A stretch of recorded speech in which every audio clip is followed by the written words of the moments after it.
It only took, what is this, week 12 of the Penn State football season, but we finally got the information and the answers to what Penn State fans have wanted to know all along was, is there anyone that can help this Penn State offensive line?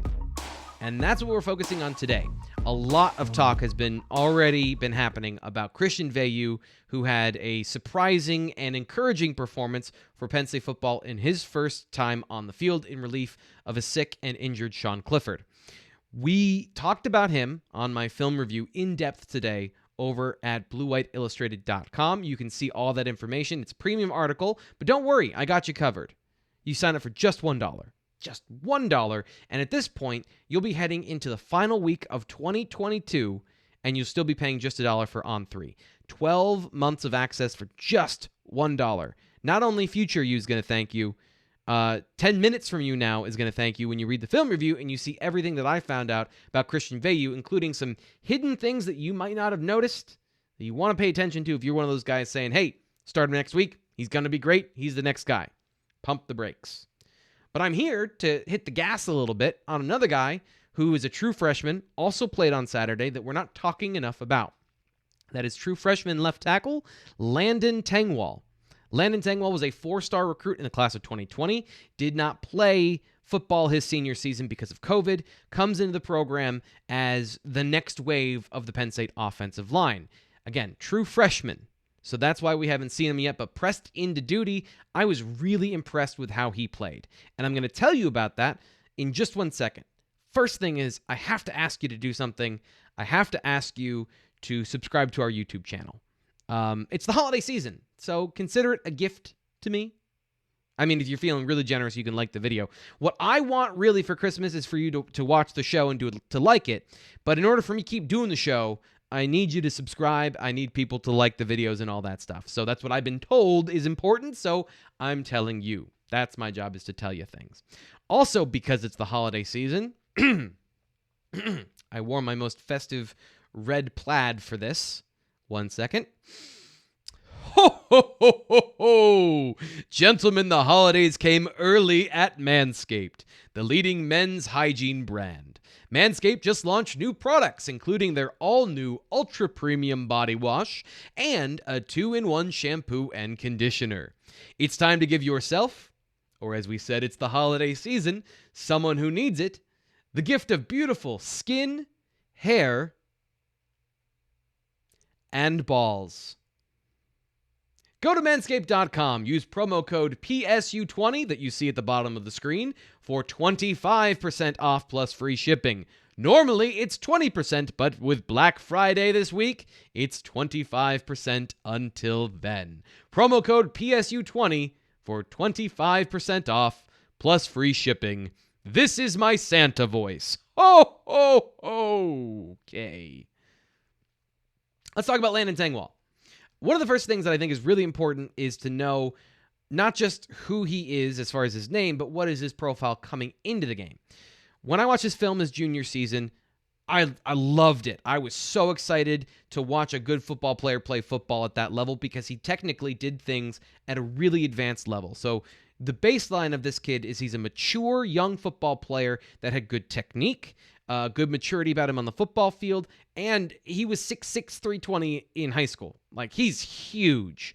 All of those things showed up on the football field, and the place that it showed up the most was in pass protection. When Christian Veilleux was blitzed, and that's what Rutgers' plan was to send pressure after the true freshman quarterback, he's pressured on 40% of his dropbacks, meaning almost half the time they're sending extra blitzers at not only Veilleux, but a young left tackle. Veilleux went 6 of 10 for 129 yards and 2 touchdowns, and only 1 pressure from Landon Tengwall. To me, that's really impressive. And it's not just the stats and the numbers. When I watched it on film, it was the maturity with which Tengwall was playing the game. All of the things I just told you about when it came to high school showed up in a college version. So a guy that had good technique in high school, had good technique on Saturday, and knew where to look. He knew what his keys were. He knew how to read the defense. He was playing with his head on a swivel instead of with his eyes out of his head, like a deer in the headlights. At no point did he look lost or confused. And Rutgers, not only were they throwing blitzes at the Penn State offensive line, they were trying to stunt and twist and do a bunch of things to confuse the linemen, which I'm going to give you a rundown here, and I'm probably going to miss some things. So Penn State, as you may know, came into the game with an epic flu problem this past week. James Franklin said after the game, 35 guys at one point or another were getting IVs for the flu. So they lost Rasheed Walker, their starting left tackle, before the game. He didn't play at all. Their starting center, Mike Miranda, same deal. Starting right tackle, Caedan Wallace, tried to go, but wasn't healthy enough. So they pulled him from the game. Their normal right guard, Juice Scruggs, is at center. Their normal backup offensive lineman on the interior, Bryce Effner, was playing left tackle to start the game. And instead of just inserting Tengwall into right tackle, they flipped them. And they put Effner at right, and they put Tengwall at left tackle. Now, again, part of my evaluation of Tengwall coming into this game from his high school film was really, really good athlete. Just shy of being an elite left tackle. Just like my projection for him was to the right side, which is where all the talk about where he's been playing this season has been. The rumors we've heard, and then what we've seen during a media availability, especially last week when they were getting one-on-one reps that we got to see and we got to film. It's on our YouTube channel to check out. He was all getting right-handed reps against the Penn State starters, throwing him in the fire there. And then he pops up on the left side. So not only is he playing the hardest position on the field on the offensive line, he's also doing it while at the very minimum splitting time between the two sides. He may have been playing left tackle when we weren't there, but he for sure was getting reps at both. So that's really impressive that he's able to do that. And he was able to keep his eyes in the right spot with all those stunts and those twists and those crossers that Rutgers was trying to take advantage of all this chaos. And they really didn't. Christian Veilleux was clean for most of the day. And as we pointed out, only one of those pressures that did get to him came from Landon Tengwall. He was able to pass off stunts. And how it works is if an outside linebacker runs to the inside of the offensive line, it usually means that a guy is coming from the inside out. So they've got to be able to, the offensive linemen have to be able to communicate that and pass off responsibilities. So the defensive tackle heading towards Tengwall, he has to receive that guy from the guard, and then the guard has to be able to pick up the blitzing player coming from outside in. It all is very complicated to say, but it's also complicated to execute. And there's a lot of ways it can go wrong. And Tengwall didn't let any of those happen. He had his head on a swivel. His positioning was right. His technique was great. He was able to take those defenders from the interior player and pass off his guy without allowing any free room in between them. Because what can happen is not only do you get one guy free, you can potentially have two when you do it poorly. And this has been a problem all year long. This has been something the Penn State starters have struggled with at times. So to see all of that go well, and to see it go well from a mental standpoint, and have it be a clean game in this situation, I was blown away by how Landon Tengwall played. I was so impressed.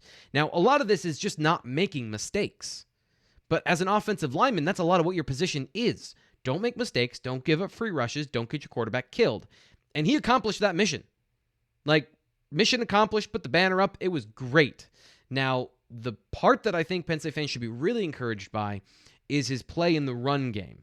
And that is an area where Penn State really has been bad. They've been able to clean things up over time in the pass protection, and he didn't let that part down.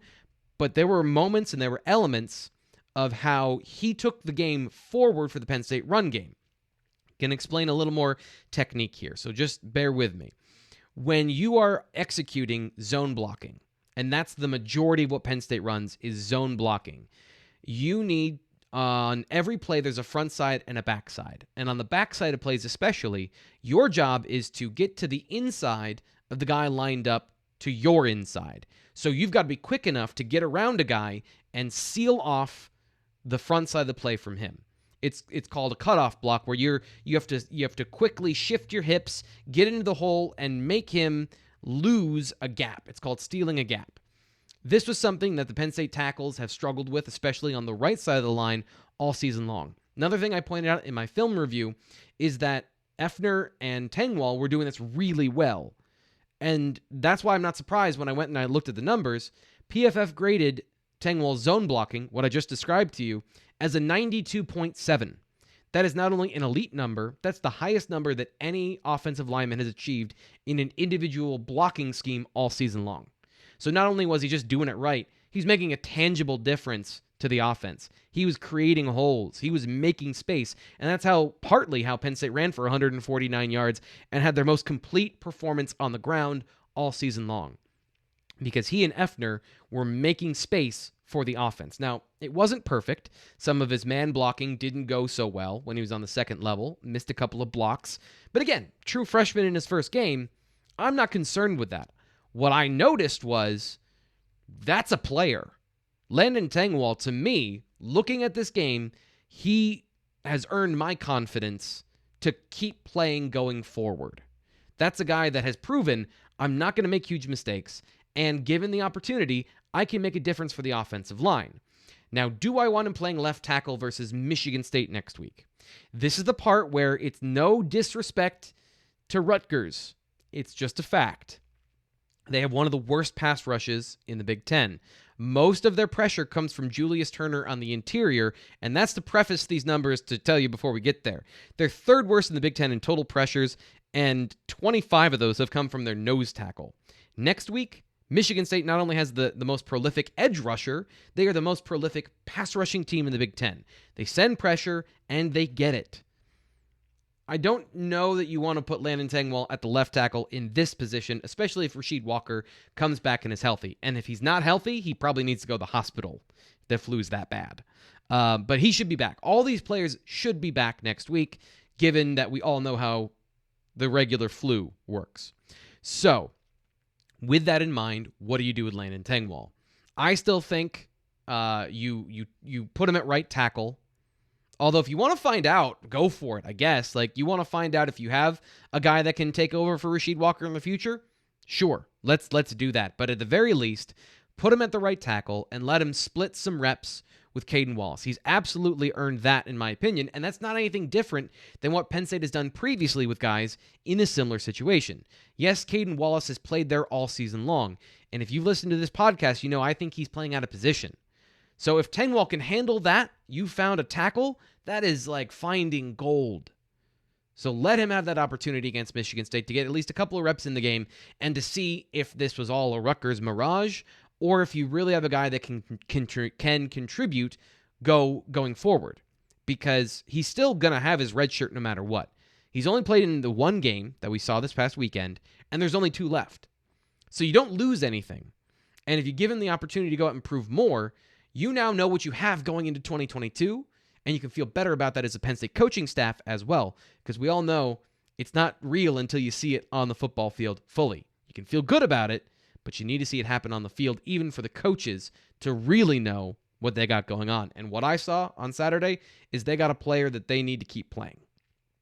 That's the BWI Daily Edition. I'm your host, Thomas Frank Carr. Again, if you like the video, tell people about it. Put your finger button where your mouth is. If you like this and you go, yeah, T. Frank, that wasn't bad. Yeah, I learned something. Hit the like button. Hit the subscribe button to our YouTube channel. And don't forget, we got podcasts too. So if you want to listen to this as a podcast, you can do that wherever you get your podcasts. I'm your host, Thomas Frank Carr, the BWI Daily. We'll be back tomorrow.